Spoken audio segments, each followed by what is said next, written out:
So that आपण nature of bond पण परत करूया.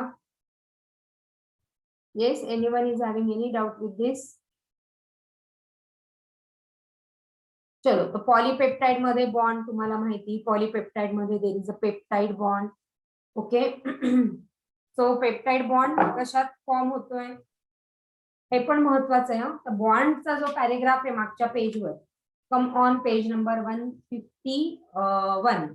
ओके, तिथे बघा, peptide bond form when carboxyl group of 1 amino acid react with, हा सेम पॅरेग्राफ, सेम लाईन तिथे दिलेला आहे जे मी पीपीटी मध्ये दाखवतीये. तर त्याला हायलाइट करा किंवा तुमच्या पद्धतीने त्याला मार्किंग करून ठेवा. सो पेप्टाइड बॉन्ड फॉर्म होतो, हे आपण डिटेल मध्ये पण बघितलं होतं. पेप्टाइड बॉन्ड कसा फॉर्म होतो? So it is formed between the carboxyl COOH group of 1 amino acid and the amino group of other amino acid, amino and COOH.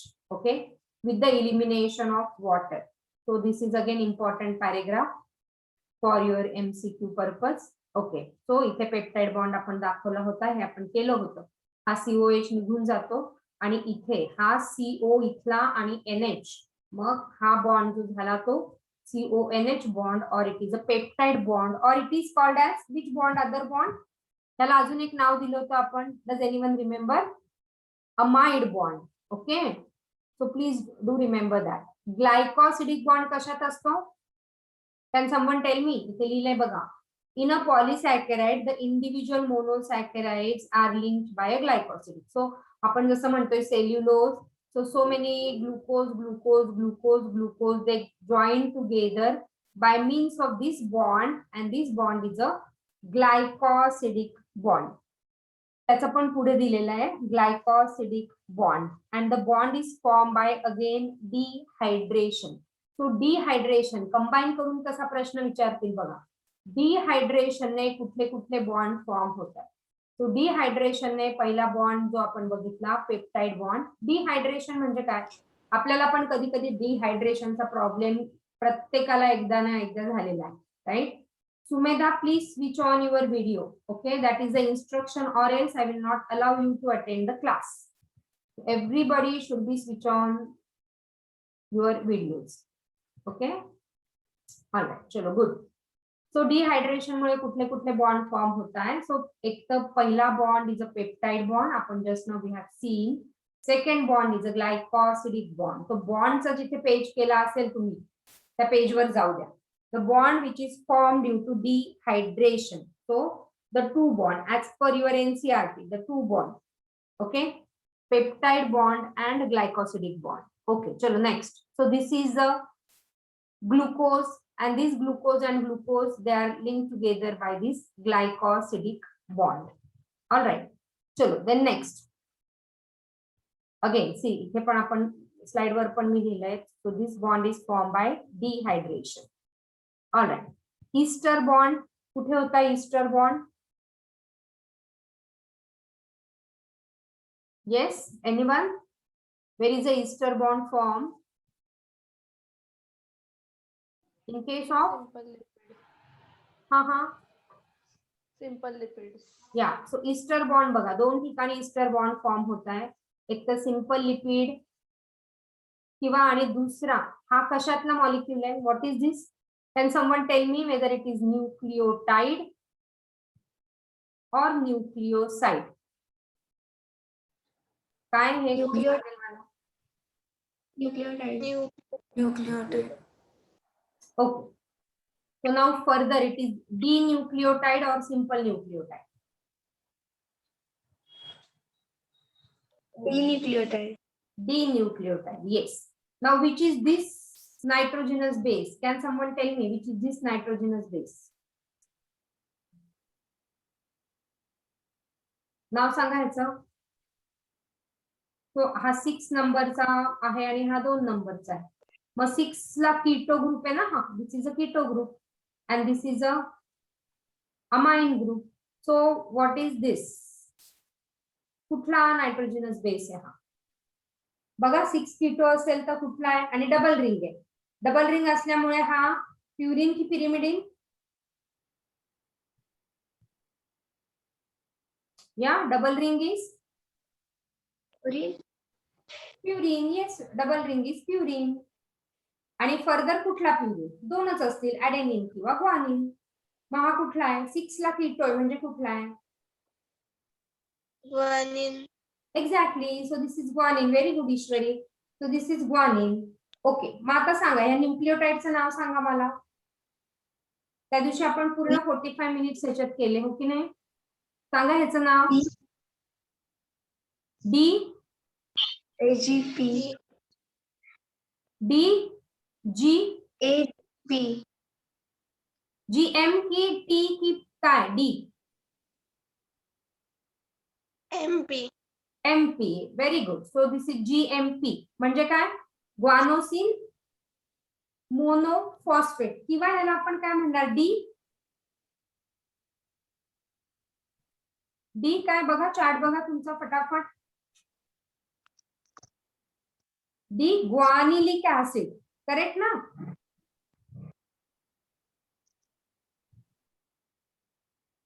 Yes, because it is acidic. So guanilic acid. What is the charge on DNA? DNA चा charge काय? Positive की negative? Go back and check. तुम्ही अभ्यास करा please. खूप frustration येतं नंतर. Charge on DNA. Negative. Yes, why negative charge? Further my question, why negative charge on DNA? Due to phosphoric acid. Wonderful. Due to phosphoric acid, this charge on DNA is a negative. So Easter bond कुठे दिसतंय आपल्याला? एक तर simple lipid. आपण हे सगळं detail मध्ये केलं होतं म्हणून म्हणते पुन्हा एकदा करा. नसेल कळलं तर प्लीज विचारा. ओके. आणि दुसरा इथे एक ईस्टर बॉन्ड फॉर्म होतोय हो ना. हा CH2OH डी रायबो शुगरचा. आणि इथे फॉस्फेट ग्रुप मध्ये हा जो बॉन्ड फॉर्म होतोय that is a ester bond. पण इथे दोन बॉन्ड ईस्टर फॉर्म होता म्हणून आपण ह्याला म्हटलं होतं phosphodiester bond. Okay. Basically it is a ester bond. So ester bond कुठे फॉर्म होतोय बघा? Between phosphate and hydroxyl group of sugar in a nucleotide is called as a ester bond as well as in simple lipid. So DNA आणि ester मधला bond is a DNA आणि lipid मधला bond is a ester bond. Okay. So here it is a ester bond.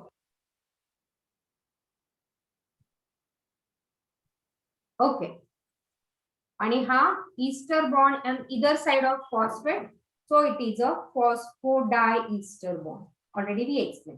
So 3 नंबरच्या position 3 आणि 5 च्या मध्ये phosphate group आहे ना. मग इकडचा बॉन्ड आणि इकडचा बॉन्ड. सो दोन्ही साइडला 2 Easter bond. So with the phosphate. So it is a phosphodieester bond can be observed in case of DNA. So that we have already explained in the previous classes. Nucleic acid exhibit a wide variety of secondary structure. So secondary structure, it is by Watson and Crick model, which is a double helical structure. Okay, so this double helical structure has been given by scientists Watson and Crick. Okay. आणि मी जेव्हा MSc करत होते तेव्हा त्यांचं recent त्यांची जी काही discovery होती DNA double हेलिक्सची त्यांची आम्हाला ऑडिओ क्लिप्स आली होती आमच्या डिपार्टमेंटला. आणि ती ऑडिओ क्लिप्स वॅटसन आणि क्रिक काय बोलतात, कारण त्यावेळेस डिजिटल मीडिया एवढा पॉप्युलर नव्हता की व्हिडिओज पाठवले आणि बघितले. सो आम्हाला त्यांच्या ऑडिओ क्लिप्स ऐकायला मिळायच्या की त्यांनी कशी डिस्कवरी केली. Okay. So double helical structure मध्ये आपण बरेचसे बॉन्ड बघितले. Can someone tell list out the bonds? एक तर आपण बघितलं आता फॉस्फोडायस्टर बॉन्ड. कशात येतो? फॉस्फेट आणि कार्बन मधला इथला दुसरा bond. Glycosidic bond. Yes, glycosidic bond. कशात येतो? Between sugar and nitrogenous bases. Yes, between sugar and the nitrogenous base. Sugar and nitrogenous base. And the third bond is a Hydrogen bond. yes, between Nitrogenous bases. nitrogenous base and nitrogenous base. So these 3 kinds of bond. Okay. The 2 strands of DNA are anti-parallel. What does that mean? One strand runs from, if it is from 3' to 5', other will run from Five prime. Five I Five prime prime to to 3 three prime. prime. So that means they are anti-parallel and the backbone is made up of sugar phosphate. हे complete तुमचं NCERT आहे आणि even it is mentioned in your HSC book. So आपल्याला हे करणं जास्त गरजेचं आहे. Okay, the nitrogenous bases are projected more or less perpendicular. Nitrogenous bases कसे arrange केलेले आहेत ते perpendicular आहेत. So these are arranged perpendicular to the हे जे आहेत जे nitrogenous bases आहे ते perpendicularly arranged to the sugar phosphate backbone. So again this particular sentence, how they are projected. So they are more or less perpendicular. You can check this on page number 151 किंवा DNA च्या ह्याच्यात तुम्हाला ते दिसेल. Yes, 151 वरच दिलंय last 2-3 lines बघा.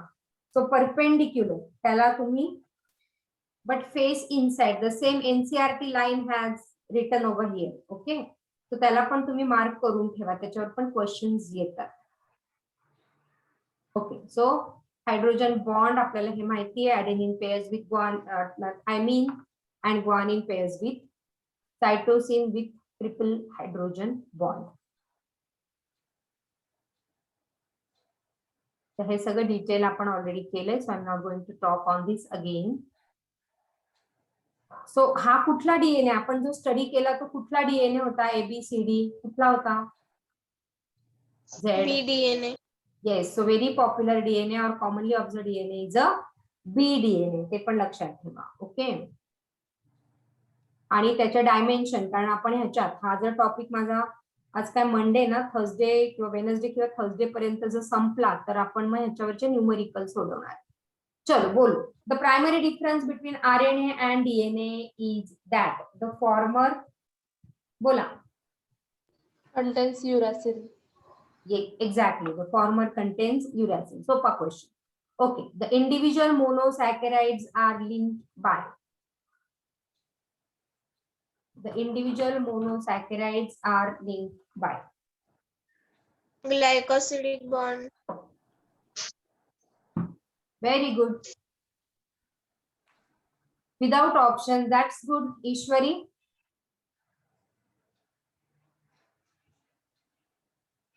Bola.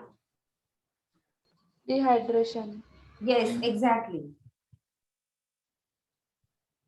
It's dehydration.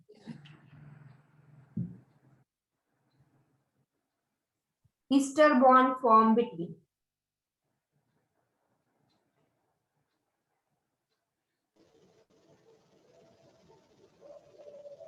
First option. बोला.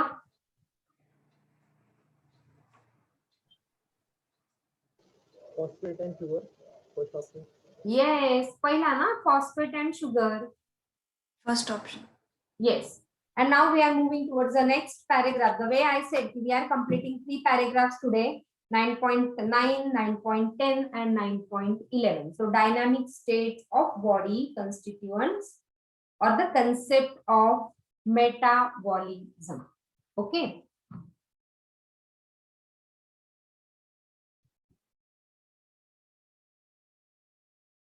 Now you know.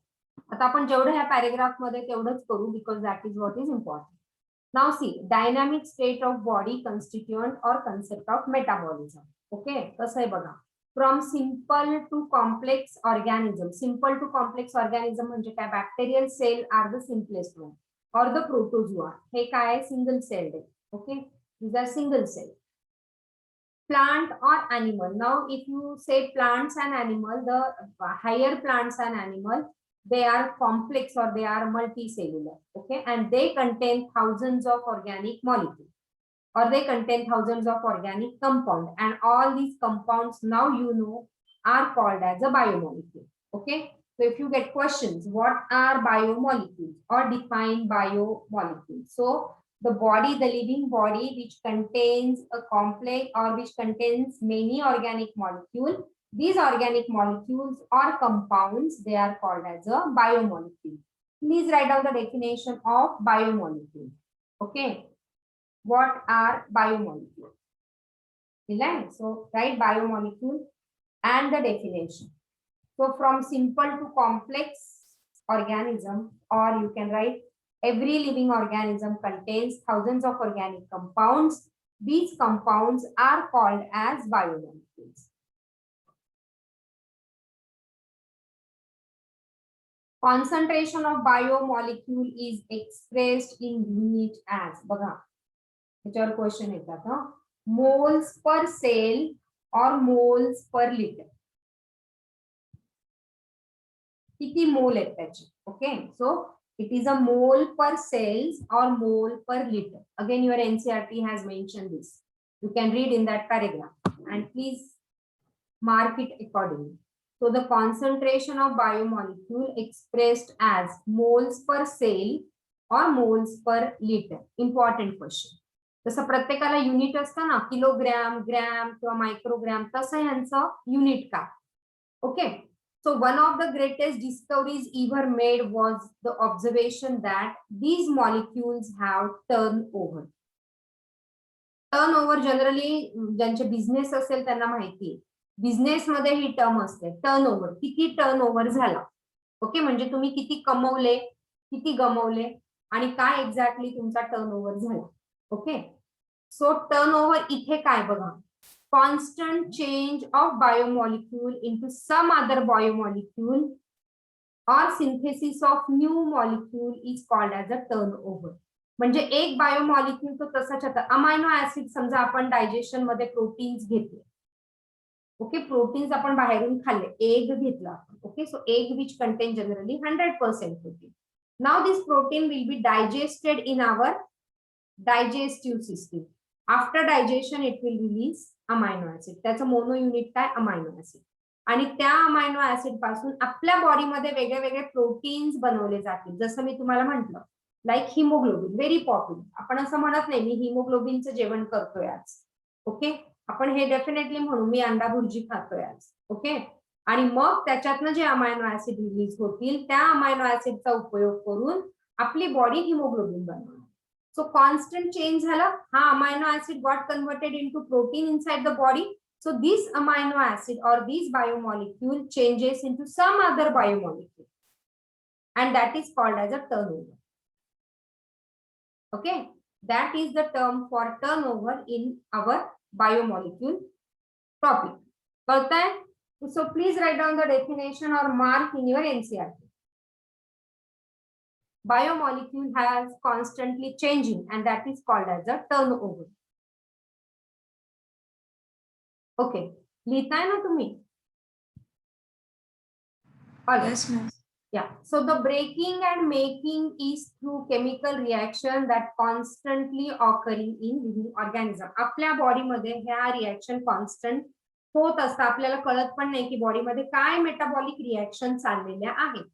And so the breaking म्हणजे आता प्रोटीन एक आपण म्हटलं ब्रेकडाऊन झालं, अमायनो ऍसिड मध्ये कन्वर्ट झालं आणि हे अमायनो ऍसिड यूज करून वेगळा प्रोटीन बॉडीमध्ये तयार झाला. जसं तुम्ही त्या दिवशी बऱ्याच लिस्ट मला सांगितल्या, हो की नाही? कोलॅजन सांगितलं, insulin hormone which is a protein, किंवा आता आपण हिमोग्लोबिन म्हणतोय, ग्लूट4 आहे.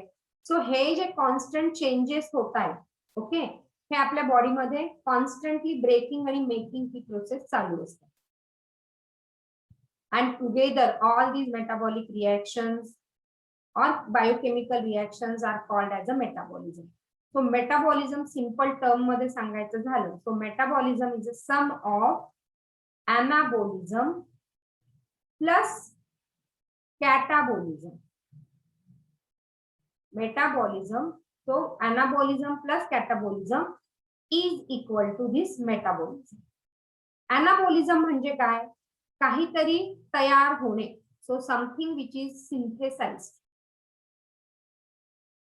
is a anabolic reaction and something which is broken down is a catabolic reaction. So anabolic, समजा hemoglobin protein is synthesized, so it is an anabolic, and protein which you have taken through your diet is broken down is a catabolic.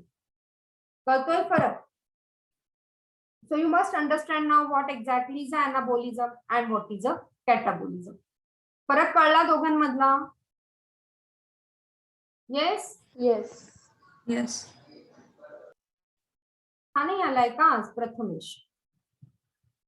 Yes Prathamesh, are you there? नाहीये. Okay. So anabolism and catabolism. So anabolism, ana something which is built up or synthesized, and catabolism something which is broken down. So metabolism is the sum of anabolism and catabolism. Simple. Each metabolic reaction result in transformation of biomolecule. कालचं हे बघितलं का तुम्ही? Indian idol कोणी बघतं का? Yes, बघता की नाही बघत? मी नाही बघत मॅम. नाही No, बघत. ma'am. गाण्याची आवड आहे कोणाला? कोणी गाणं म्हणतं आहे का आपल्या ग्रुपमध्ये? मागच्या वर्षी जेव्हा फिजिकल क्लासेस, म्हणजे ती मुलं आता फर्स्ट इयरला असतील, 12वीच्या बॅच मध्ये एक मुलगी खूप छान गाणं म्हणायची. तिचे आणि तिच्या आईचे बऱ्याच ठिकाणी प्रोग्राम व्हायचे गाण्याचे. सो कोणाचा पण बर्थडे असेल ना, इथे आम्ही पार्टी करायचो आणि छान ती सगळ्यांच्या बर्थडेला ती गाणं म्हणायची. मजा यायची. सो तुमच्यापैकी आहे असं कोणी गाणं म्हणणार? मी आता नाही म्हणायला लावणार, डोंट वरी. कोणीच नाहीये गाण्याची आवड असलेलं? येस मॅम, मला आहे. कोण? मुग्धा? अरे वा, गाणं म्हणते का मुग्धा तू?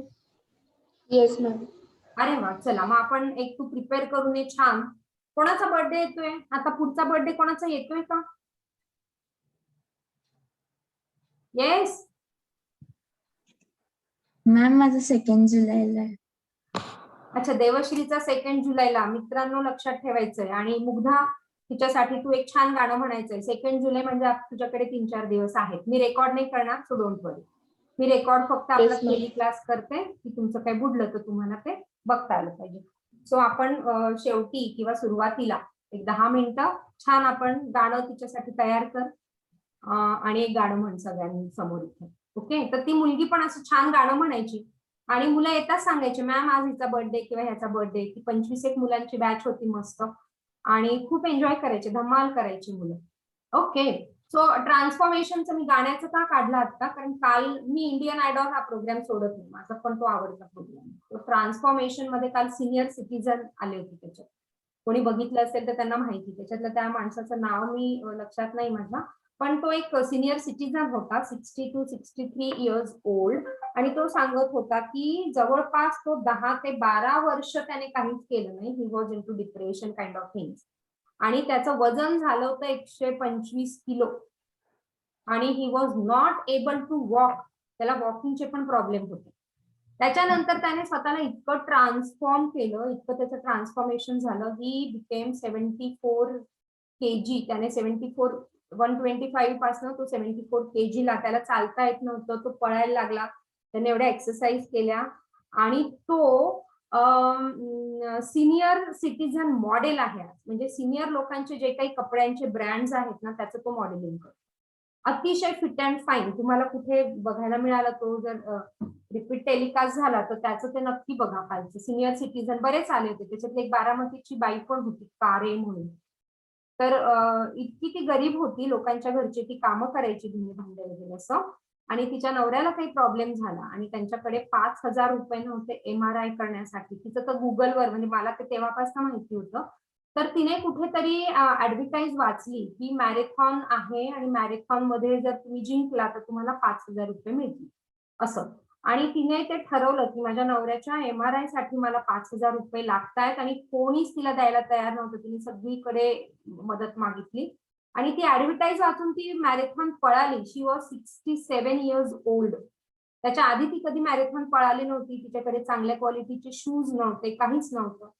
अनवाणी पायाने म्हणजे बेअरफूट ती पळाली मॅरेथॉन आणि ती जिंकली 5,000 रुपये. सो बेसिकली मला हे सांगायचंय तुम्हाला की तुम्ही डिसाईड करा, एव्हरीथिंग इज पॉसिबल. तर तो म्हणाला मी डिप्रेशन मध्ये होतो, इतके सारे बॉडी प्रॉब्लेम्स होते, पण कालचं जर त्याचं अपीअरन्स आणि लुक बघितलं ना, अतिशय छान. म्हणजे मॉडेलिंगच लुक होतं, बिकॉज इज अ मॉडेल ना आणि सेलिब्रिटी झालाय आता.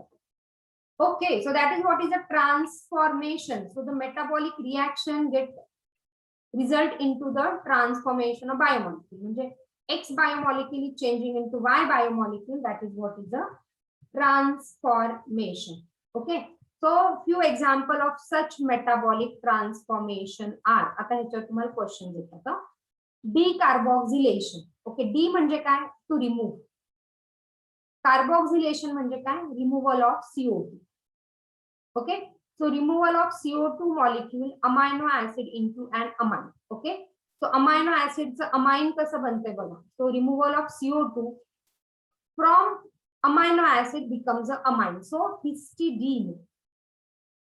Histidine हा एक बायोमॉलिक्यूल आहे. सॉरी, हा एक अमायनो ऍसिड आहे. बायोमॉलिक्यूल तर तो आहेच ऑब्विसली, पण histidine is a amino acid. आणि ह्या हिस्टिडीनचा CO2 जर काढून टाकला, if you remove CO2 from this histidine, that becomes histamine. आणि जेव्हा आपल्याला ऍलर्जिक बॉडीमध्ये सिच्युएशन येते, ऍलर्जिक कंडिशन जेव्हा बॉडीमध्ये येते, ओके, तेव्हा बऱ्याच लोकांना असतं हे ऍलर्जी पण, की मग रनी नोज, वातावरण जरी चेंज झालं, उन्हाळा जरी झाला तरी त्यांना सर्दीचा त्रास होतो, किंवा उन्हाळ्यातनं पावसाळ्यात आले तरी त्यांना त्या ऍलर्जिक रिॲक्शन यायला लागतं. म्हणजे basically runny nose is a very common symptom for this allergic reaction. So त्याच्यामध्ये हिस्टामाइन बेसिकली बॉडीमध्ये जास्त सिक्रेट व्हायला लागतं. Okay, and this gives a allergic condition. So हे कसं होतं तयार? सो अमायनो ऍसिड हिस्टिडीन, आपण इतके प्रोटीन रिच डाएट घेत असतो, and that amino acid histidine is changing into histamine. That is what is a decarboxylation. बघा, हा जो CO2 ग्रुप आहे हा इथला निघून गेला, CO2 निघून गेला. ओके, आणि CO2 निघून गेल्यामुळे histidine has turn into histamine. That is what is a metabolic transformation. I hope you are understanding. एका बायोमॉलिक्यूलचं दुसरं बायोमॉलिक्यूल तयार होणं इज अ ट्रान्सफॉर्मेशन. जसं मी म्हटलं, एक जो 125 किलोचा माणूस होता तो 74 किलो मध्ये झाला. त्याचं फिजिकली आणि मेंटल पूर्ण त्याने बदलून टाकलं. Is a transformation. Okay, second is a hydrolysis. So हे जे दिलेले एक्झाम्पल तुमच्या NCERT ने दिलेले, मी तेच एक्झाम्पल घेते, ऍटलीस्ट तेवढे तरी लक्षात ठेवा. Okay, hydrolysis is a reaction involving the breaking of bond in a molecule using water. Hydro meaning water, and lysis is to break down. Okay, so something is broken down using water is a hydrolysis, right? आता ह्याची reaction बघा कुठली. So hydrolysis of glycosidic bond in a disaccharide. Okay, disaccharide चे मला सांगाल का example?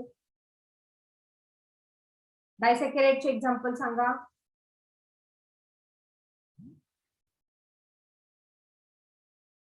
Yes, milk sugar. Lactose. Yes, milk sugar, lactose. Lactose चे mono unit काय? Lactose is made up of glucose plus galactose. Glucose plus galactose. Okay, म्हणजे आपण जेव्हा milk sugar घेतोय बॉडीमध्ये, आपण जेव्हा दूध घेतो, okay, that is the sugar in that is broken down into glucose and galactose. कशी ब्रोक डाऊन होते ते? Using this hydrolysis reaction. हा, म्हणजे मग पाण्यामुळे using a water molecule this is getting. Of course there are enzymes mediated, but then the reaction is basically hydrolysis, water mediated, breaking down of this. So supposing this is a lactose sugar is getting broken down into glucose and galactose. So that is what is a hydrolysis using this water molecule. Are you getting this? Yes, ma'am. Okay, chalo, next. Deamination. Again, removal of amine group. D is removal, amination is a amine group. त्या नावातच तुम्हाला लक्षात राहते, जास्त काही विचार करायची गरज नाही. Okay, D is removal, amination is amine group. Okay, so removal of amine group. बघा आता, डी अमायनेशन म्हणजे हा अमाइन ग्रुप इथला निघून गेला. This amine group has removed here in this particular molecule to form this ammonia. So basically जेव्हा आपण protein rich diet घेतो तेव्हा आपल्या बॉडीमध्ये अमोनिया रिलीज होतो. This ammonia is getting converted into urea, आणि मग आपली body via urine this is remove. So amino acid, जेव्हा तुम्ही प्रोटीन रिच डाएट घेता तेव्हा डाएटचे पण काही रूल्स असतात. So you have to drink plenty of water, because water नाही घेतलं नुसतं जर तुम्ही प्रोटीन डाएट घेतलं आणि सफिशियंट पाणी नाही पिला तर काय होईल, हे ह्याचे क्रिस्टल्स तयार होतात. मग किडनी स्टोन किंवा नेफ्रायटिस असे प्रकार सुरू होतात. म्हणून भरपूर पाणी प्यायचं so that this ammonia should be removed out of the body. So that is what is a deamination process. आता डीअमायनेशन मध्ये बघा, ग्लुटामेट इज गेटिंग कन्वर्ट. हे जे आहेत ना, हे आपल्या बायोकेमिकल रिॲक्शन आहे, बॉडीमध्ये होणाऱ्या बायोकेमिकल रिॲक्शन. तर एक एक्झाम्पल फक्त तुमच्या एनसीईआरटीने इथे मला वाटतं मेन्शन केलेलं आहे. Okay, so there are lakhs of example, but which your NCERT has mentioned. So glutamate is getting converted into alpha ketoglutarate. कुठे होतं हे TCA सायकल, आणि ही सायकल तुम्हाला इथे 11वीलाच डिटेल मध्ये करायची आहे in the topic of respiration. ते आपण शेवटी 11वीच्या शेवटी करू. Okay, so glutamate is getting converted into alpha ketoglutarate by the process of this deamination. कळतंय? ह्याच्यातला अमाइन ग्रुप निघाला, हा जो अमाइन ग्रुप आहे हा निघाला बघा, इथे C डबल बॉन्ड O लागला. Of course every biochemical reaction is enzyme mediated, right?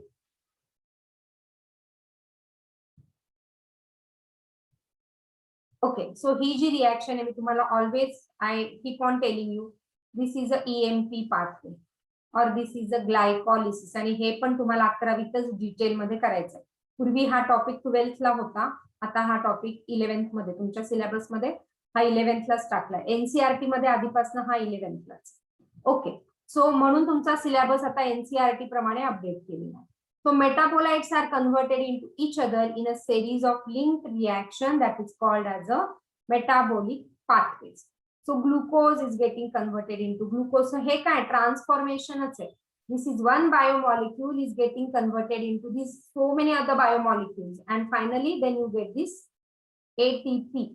So glycolysis. So glucose, glucose 6-phosphate, fructose 6-phosphate, 1,6-biphosphate, glyceraldehyde, 1,3-biphosphoglycerate, phosphoglycerate, 2-phosphoglycerate, phosphoenol pyruvate and pyruvate. ह्या सगळ्या reaction आणि हे सगळे एन्झाइम तुम्हाला लक्षात ठेवायला लागतात, कारण तुम्हाला याच्यावर क्वेश्चन्स येतात in CET as well as in NEET also, because both the books are mentioning this EMP pathway. So this is called as a metabolic pathway, where one biomolecule is getting converted into several other biomolecules. कळतंय ना?